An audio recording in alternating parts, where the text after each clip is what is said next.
Continuing on with Unit 4, remember Unit 4 is an introduction to functions, and in Learning Target 4B, we will learn about some different types of functions and how to plot some of their graphs. So by the end of this lesson, you will be able to graph a set of points and determine if that function is linear or nonlinear.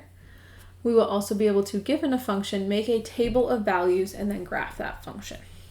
So before we jump into some examples, I want to talk about two big vocabulary words. So the first one is what we call a linear function. So a linear function is a function whose graph is a non-vertical line. So down below we have three different examples of linear functions. So we make sure we're having a straight line, and in this first graph we have a straight line that's going up. In the second example we have a straight line with what we would call a slope going down, and we'll talk about those types of words in Unit 5. And then in this last example, we have a horizontal line, which is also a linear function. The reason we're saying it's non-vertical is because we have to make sure that we have a function, and what we learned in Learning Target 4A was that if a function fails the vertical line test, it can't be a function, so a vertical line then would not be a function. Our second vocabulary word is a nonlinear function. So in this section, we're going to focus on the difference between a linear function, so a straight non-vertical line graph, and a nonlinear function. So a nonlinear function is a function whose graph is not a vertical, or is not a straight line. So again, remember that we are dealing with functions now, so all of these graphs have to pass the vertical line test. And if I look at all three of the graphs above, they do, and in our three examples down here, they do as well. As we can see, these guys are curving. So in our first example, this guy is what we call a parabola that's facing downwards. So this is a quadratic function. We have something that looks like it's probably a cubic function, and then we have this absolute value graph here. So in this last example, although I have two straight lines, because it's not one continuous straight line, we call this a nonlinear function then.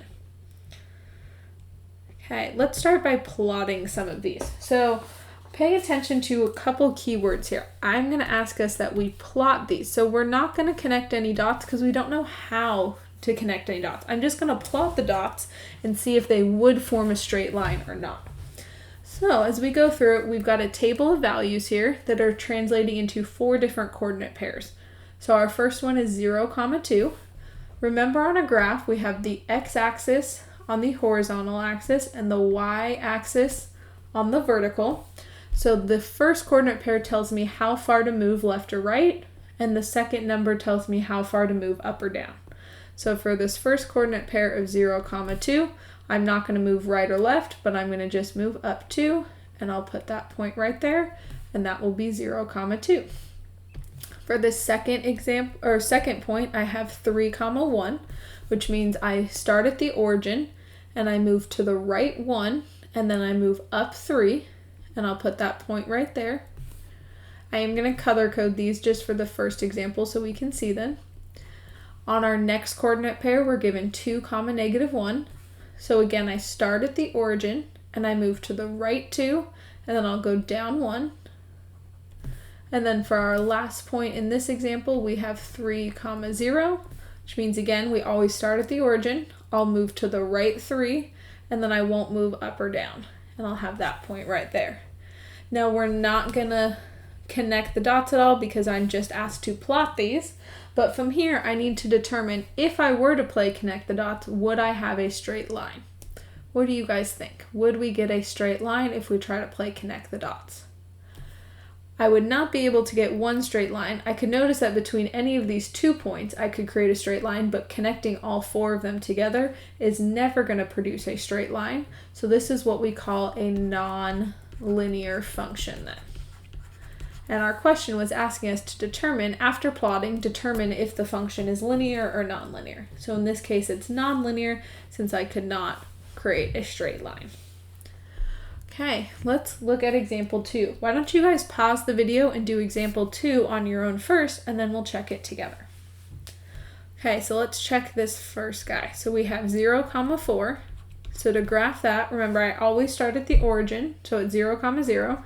I have my x and my y axes. I do not move right or left. I just move up 4, and I'll put that point there. So that would be 0, 4. My next point is 1, 2. So again, we start at the origin, I go to the right 1, and then I go up 2, and I put my point. Our next coordinate pair is 2, 0. Again, we always start back at the origin. This says I go to the right 2, and then I don't move up or down. And then our last point here, which is 3, -2, means I start at the origin, go to the right 3, and then go down 2, and I get that point right there. Now, if we were to play connect the dots, we want to see, can I actually form a straight line? Now, because we were asked to just plot these points, I'm not going to connect them and form a graph. I'm just going to leave the 4 points plotted. But what do you guys think? Would this form a straight line or not a straight line? In this case, we would be able to get a straight line that would go right through all 4 of those points, and we would have one of those lines that is going down. So this is what we call a linear function then. Okay, let's look at our last example of this type. So again, pause the video and try example 3 on your own first, and then let's check it together. Okay, let's check example 3. So our first point that we're plotting is 0, -2. Let's label our x and our y axes. So I don't move right or left, I just move down 2, and I'll put that point. For our next point, we have 1, -1. So I move to the right 1 and then down 1, and I'll put a point. Our third point is at 2, 0. So I'll move to the right 2, and then I won't move up or down. And our fourth point is at 3, 1. So I'll move to the right 3, and then I'll move up 1. From here, what do you guys think? If I were to connect them, remember, we're not going to because we're just plotting, but if I were to connect them, could I get this to form a straight line or not a straight line? In this example, we could get a straight line as well, so this is called a linear function then. Okay. Before we move on to our next set of examples, we do have a couple more pieces of vocabulary to talk about. So in a function, we have 2 types of variables. We have what we call the independent variable, where these are our inputs. Usually, this is our x. We choose, so an independent variable is the variable that we choose. So we get to choose what this independent variable is, and we choose the values for it, and then substitute that value into the function to get the value for the dependent variable.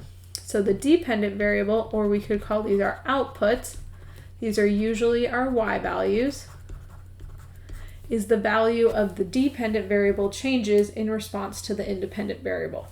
So the key thing here is our independent variable is what we get to choose. We get to choose what x value do I plug in, and then that will give me my output or my y value that we will get. And that is our dependent variable because the y depends on what we chose for the x value. Okay, we're going to use this to graph a couple functions. So in example 4, we are asked to graph the function y equals -2 times x plus 1, then determine if the function is linear or nonlinear again. So I created a table for us here to fill in. I'm going to write out what our function is just to remind me. So I have y equals -2x plus 1. That was our function that was given. Notice now that we are going to graph this, which means once I find these points, we will connect them together. And I want us to find it for 5 values just to make sure we have a really good idea of what the graph looks like. Because if we only found 1 value, I definitely would have no idea what this looks like. And if we only found 2 values, then it would always look like a straight line because any 2 points that I connect will form a straight line. So I really need at least 3 points, if not more than 3 points, to really see the shape of a graph. So I'm going to go ahead and have us do 5 points on each of these examples just to make sure we have a full understanding of what the graph looks like. You'll also notice that I picked some negatives and some positives because a lot can change between there, so we want to make sure we have the full picture, and I always want to include 0 so I can see what's happening on the y-axis then. So let's go ahead and plug in our -2. So remember, our x value is our independent, so I'm plugging in -2 in for x, so I get -2 times -2 plus 1. From here, order of operations. We got to make sure we're simplifying this correctly. So multiplication comes first. So I would get 4 plus 1, which would equal 5. That would then tell me that I have the coordinate pair -2, 5. And I'll go ahead and have us graph the coordinate pairs as we find them. So for our first coordinate pair, I always start at my origin. I'll go to the left 2, and then I'll go up 1, 2, 3, 4, and 5, and I'll put a point right there. Our next coordinate pair is going to come by plugging -1 in for x. So I get -2 times -1 plus 1, plus 1. Again, order of operations. So -2 times -1 is 2, and then 2 plus 1 gives me 3. So we have the coordinate pair -1, 3. Starting at our origin, I go to the left 1, and then I'll go up 1, 2, 3, and I'll put my point right there. For our next number, we're going to sub in 0. So I get -2 times 0 plus 1. Anything times 0 is going to be 0. 0 plus 1 will give us 1 then. So we have 0, 1. So I start at the origin, means I don't move right or left, and I just go up 1. For our next point, we have -2 times 1 plus 1. So making sure we're using order of operations, we get -2 plus 1, which equals -1. So I'll have 1, -1 as my fourth point. So I go to the right 1, and then I go down 1. And then for the last point, let me get another color. I don't know, we use orange. I'll have -2 times 2 plus 1. So -4 plus 1 would equal -3. So we have the coordinate pair 2, -3. So go to the right 2 and then go down 3. Now from here we are asked to graph it. So it's going to be a little challenging on a computer screen. But if I were to connect these, it looks like I would be getting a straight line. So let's see how well I can sketch this down. So, well, not the best, but I should be getting a straight line there. Hopefully I'll get better with my graphing as we go. Let me see if I can do that a little bit better for us. Actually, I think I can insert a straight line. There we go. So we would get this straight line that is connecting them all down. Runs through them. There we go. Okay, so we do get a linear function here. I'm going to put arrows on it because this line does keep going in either direction. And we get that straight linear line. So we do have a linear function then. And there is our first example. Okay, let's look at example 5. So in example 5, it says graph the function y equals the absolute value of x, then determine if the graph is linear or nonlinear. So let's go ahead and work through each one of these points. Remember, our function now is y equals the absolute value of x. So for each one of these x values, I'm going to take the absolute value. Now we know an absolute value will always make the number positive. So I'm getting the absolute value of -2 is 2. So we have the coordinate pair -2, 2, left 2 and up 2. For our next one, absolute value of -1 is going to be equal to +1. So we have -1, 1, which we can plot. Absolute value of 0 is still just 0. So I'm at the origin at 0, 0. And then absolute value of 1 is just 1. So we are at 1, 1. So I go right 1 and then up 1. And then for our last point, let's go back to orange. I have the absolute value of 2. Oh, didn't switch colors. There we go. The absolute value of 2, which equals 2. So we're at 2, 2 then. Right 2 and then up 2. Well, if I were to connect these together, this is not going to form one straight line. This is getting us this absolute value graph, which looks like a V. So I have this. That is not going to be a very straight line. Let's try that again. I have this one going up and to the right, and then I have this straight line going up and to the left. So this function is nonlinear, and this graph is called an absolute value graph.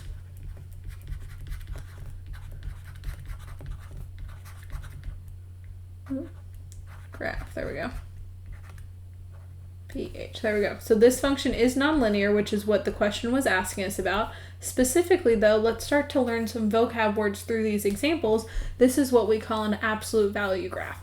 And anytime we have an absolute value in our function, it's going to create this V-shaped graph. So we get a V-shaped graph here. So each branch of this graph, so I have a straight line up to the left and a straight line up to the right, each of those is linear, but once I put it together, it is not one continuous straight line. Okay, let's do some more examples. So why don't you guys pause the video and do example 6 on your own first, and then we will check this together. Okay, let's check example 6. So we have y equals 4x minus 3. So when I go to graph these, equals 4x minus 3, I'm going to start plugging them in. So I get 4 times negative 2 minus 3. Remember, order of operations, I would do multiplication first. So I get negative 8 minus 3, which would be negative 11. So we have the coordinate pair negative 2 comma negative 11. For our next point, we have 4 times negative 1 minus 3. So we will end up with a negative 7. So negative 1 comma negative 7. Our third point, we'll have 4 times 0 minus 3. Whoops, typo, minus 3. And that would be equal to, well, 0 minus 3, so we just get negative 3. So 0 comma negative 3. And then for our fourth point, 4 times 1 minus 3, which would give us positive 1. So we're at 1 comma 1. And then our last point here will be 4 times 2 minus 3. So we get 8 minus 3, which would give us 5. So we're at 2 comma 5 then. And we're going to go ahead and plot these points. So I'm going to start with 2 comma 5, since honestly I still have the orange color up. So I'm going to go to the right 2 and then up 1, 2, 3, 4, 5. The next one we're going to do is 1 comma 1, so right 1 and up 1. Then our third one would be 0 comma negative 3, which would be down here. Negative 1 comma negative 7. So left 1, then I go down 1, 2, 3, 4, 5, 6. Oh, the graph stopped at 6, so I'm going to approximate negative 7 is right about there. But what that really tells me then is that this point at negative 2 comma negative 11 is going to be somewhere way down here. I'm not exactly sure since the graph right now. But what I can see is I don't really need that fifth point. I can tell based off of the other 4 that this graph is going to create a straight line here. So I'm going to go ahead and add that straight line in for us then. So we have this straight line going through these points right there. Again, making sure we should probably label our x and our y-axis. And again, this is a linear function because we were able to create a straight line. Okay, let's look at example 7. So example 7 says graph the function y equals x squared, or x to the second power. So as I go to plug each of these in, I'm going to have to pay close attention here. So whatever number I'm plugging in, I'm squaring that entire number, which means when I plug in negative 2, I have to put parentheses around negative 2 because I am squaring not just the 2, but the negative sign as well. So we talked about exponents in a past unit, and remember negative 2 squared is the same thing as negative 2 times negative 2, which will give me a positive 4. So we have the coordinate pair negative 2 comma 4. Let's go ahead and plot that. So left 2 and up 1, 2, 3, 4. Then for our next one, I'm going to take negative 1 and square it. Again, I want to make sure I have parentheses there because there is actually a huge difference between saying negative 1 squared and saying negative 1 the whole quantity squared. These guys are not equal values, so I want to make sure that we are squaring the entire number. So negative 1 squared would be negative 1 times negative 1, which will give me a positive 1. So I'm at negative 1 comma 1. I'll take 0 and I'll square it. I don't have to worry about writing parentheses here because I don't have any negative signs that I'm squaring as well. So 0 squared is just 0. So we have 0 comma 0. We also have 1 squared, which will give us 1. So we're at 1, 1. And then our last point, which will be 2 squared, which will give us 4. So we're at 2, 4 as well. So right 2 and up 4. Well, this is definitely not going to create a straight line because I've got a piece going up to the left and something going up to the right. So this is what we call a nonlinear function. This specifically, because this function is an x squared, we call this a quadratic function, and we will learn about quadratic functions a lot more in detail in a later unit. But anytime I have an x to the second as my power, we call this a quadratic function. And the graph is what we call a parabola. And it's going to create a U-shaped graph. So that absolute value graph we talked about a few examples back was a V. A parabola creates a U-shaped graph. So this is going to actually curve down and around and do something that is symmetric on the left-hand side. So this is creating our U-shaped graph here that we have. So an x squared is called a quadratic function. Its graph is called a parabola, which we'll talk about that a lot more in detail in a later unit. But what we want to know right now is that this is not a linear function and it's creating a U-shaped graph. Okay, we have 2 more examples. So I'm going to have you guys go ahead and pause the video, and why don't you do example 8 on your own first, and then let's check example 8 together. Okay, so let's check example 8. We have, says graph the function y equals the absolute value of x plus 3. So we're plugging into the absolute value of x plus 3. When I plug that in, I have absolute value of negative 2 plus 3, which would simplify down to be 5, because we'll have 2 plus 3. So we have negative 2, 5. So I'll go ahead and plot that. So left 2, up 1, 2, 3, 4, and 5. Our next point is the absolute value of negative 1 plus 3, which will give us 4. So negative 1, 4. Left 1, up 4. Our third point will be the absolute value of 0 plus 3, which is just going to be 3. So we're at 0, 3. 0, 1, 2, and 3. Our fourth point, absolute value of 1 plus 3, which will give us 4. So we are at 1, 4. And then our last point, absolute value of 2 plus 3, which will give us 5 again. So we're at 2, 5. Hopefully you were already thinking in your head, oh wait, I have an absolute value. So this graph is going to be nonlinear because there is an absolute value. So remember, this is what we call an absolute value graph. What shape does an absolute value graph make? So if you look back at our prior examples, remember an absolute value creates this V-shaped graph that we have. So we have this graph to the right. Oh, that was not a straight line. Let me fix the left side.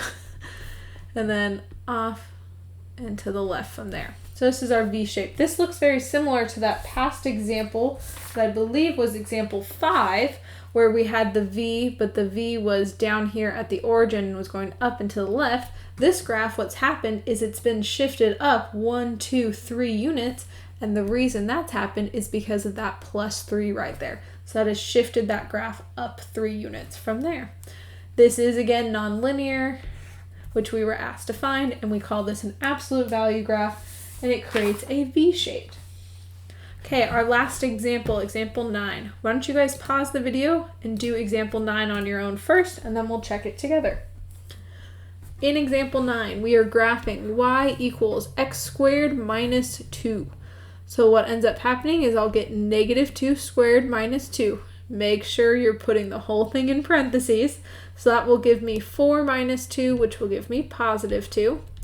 So we're at negative 2, 2. Our next point will be negative 1 squared minus 2, which will give me negative 1. Oops, negative 1. Then I'll have 0 squared minus 2, which will give me negative 2. And our fourth point will be 1 squared minus 2, which will give me negative 1 again. So we're at 1, negative 1. And then 2 squared minus 2 will give me 2 again. So we're at 2 comma 2. So let's go and plot these now. So I'm at right 2 and up 2, right 1 and down 1. We're at 0 comma negative 2. I'm at left 1 and down 1, so negative 1, negative 1. And then negative 2 comma 2. Hopefully we're remembering again that this graph has a special type of name. So this is definitely going to be nonlinear again. I could not form a straight line between these. This, remember, because I have an x squared, is what we call a quadratic function. And its graph is a parabola. What shape did a parabola graph make? A parabola graph is going to make that U-shaped graph. So let's sketch that guy now. So it's technically curving, oops, come on pen. It's curving down and over, and same thing over here, it's going down and over. So this graph is technically symmetric. I'm sorry, can't sketch it very well online, but this graph would be symmetric based down off the y-axis. So we have our x and our y. You'll notice this graph was similar to, I believe it was example 7 from up above, where we had another quadratic function. The difference now is that this u has been moved down 2 units, and that's going because of the minus 2 that's outside the x squared. Okay, this is the end of Learning Target 4B, where we talked about what is the difference between a linear and a nonlinear function. And then we saw a couple specific examples of nonlinear functions, one being the absolute value graph and the other one being the parabola, which would be this U-shaped graph.